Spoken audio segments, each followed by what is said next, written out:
Yung imperfection natin, yan ang pinakaminahal ng Panginoong Hesukristo sa atin.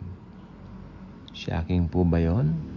Uulitin ko po, yung imperfection natin, yung araw-araw nagkakamali tayo, yung araw-araw bumabagsak tayo, yan ang pinakaminahal ng Panginoong Hesukristo sa atin.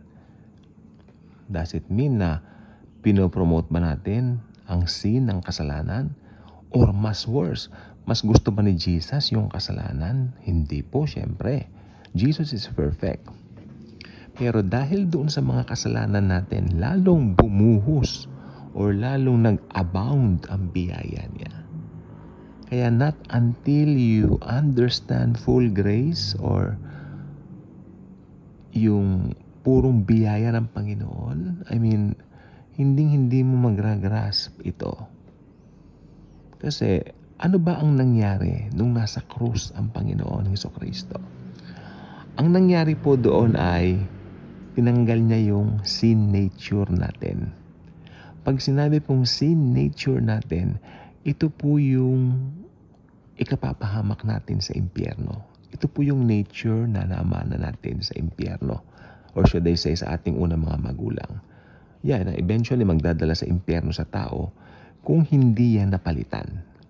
At ang sin nature matatanggal lang po kung ang tao ay maniniwala na si Jesus ay namatay sa cross para sa kanila. Does it mean na pag natanggal yung sin nature mo, hindi ka na nagkakasala? Ay, hindi po. Meron po tayong mga kasalanan. Meron po tayong mga kasalanan na nagagawa. Pero I believe pag Kristiyano ka, hindi mo intentional na gawin ang mga kasalanan na yun. Most of it ay parang hindi sinasadya. Siguro nakakapagmura pa rin ang Kristiyano pero hindi sinasadya. Nakakapag-curse pero hindi sinasadya. Pero yung sin nature ng Christian, naalis na po yun. Actually, mga kasalanan na nagagawa araw-araw ng tao, hindi niya ikapapahamak sa impyerno yan. Kasi bilang tao na intindihan tayo ng Panginoon, pero yung sin nature, ikapapahamak po yan ng tao. Ang sabi ng Bible, for all have sinned, fall short in the glory of God. So, ang tao, pag pinanganak pa lang, makasalanan na. Parang unfair kung unfair, yes, dahil wala ka namang kamalay-malay, makasalanan ka na pala, binabalutan ka pa ng lampin ng nanay mo. Makasalanan ka na. Sorry for that. Pero ang katotohanan yan, may provision na ang Panginoon. Genesis chapter 3 pa lang nandun na yung provision. Ang Panginoong Hesukristo mismo yon na bababa siya rito, magiging tao siya, mamamatay sa krus para bayaran ang ating mga kasalanan. Amen? Pag sinabi mong mga kasalanan, lahat na ng kasalanan yon, it means sa isang tao, pag naniwala dun sa ginawa niya sa krus, na namatay siya sa krus, after 3 days na buhay siya magmuli, pag naniwala ang tao doon, matatanggal ang sin nature niya. Yung sin nature ang pinag-uusapan dito, hindi po yung mga kasalanan na nagagawa. Kasi given po sa tao yan, nagkakasala araw-araw. Dito pa po tayo sa laman eh. Pero yung sin nature, yan ang mabigat na usapin. At sabi ko po, yung mga hindi makakagrasp ng revelation nito, malamang hindi pa nila naman full grace. Hindi sila nagtuturo ng full grace. Nagtuturo sila law plus grace equals mixture. Ayaw ni Jesus ng mixture.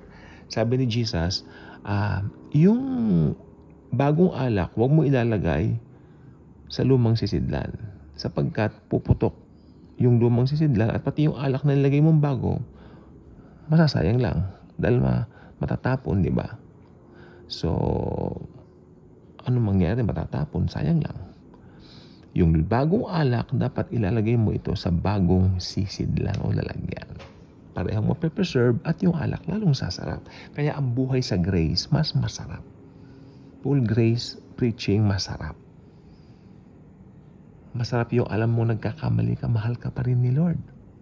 Alam mo nagkakamali ka, still, Jesus loves you very much. Pero ang kondisyon, Not until nasa grace ka. Kaya kung hindi ka pa subscriber sa channel na ito, I invite you to do so. Click the notification bell. Share this video. Share Jesus and His love. Again, ang tinanggal ni Jesus sa atin yung sin nature natin. Yung sin nature, yan ang ikapapahamak ng tao. Meron pong kasabihan dati, nagkakasala ang tao dahil makasalanan siya. Hindi yung nagiging makasalanan siya kasi nagkakasala siya. Thank you, and Jesus truly loves us all.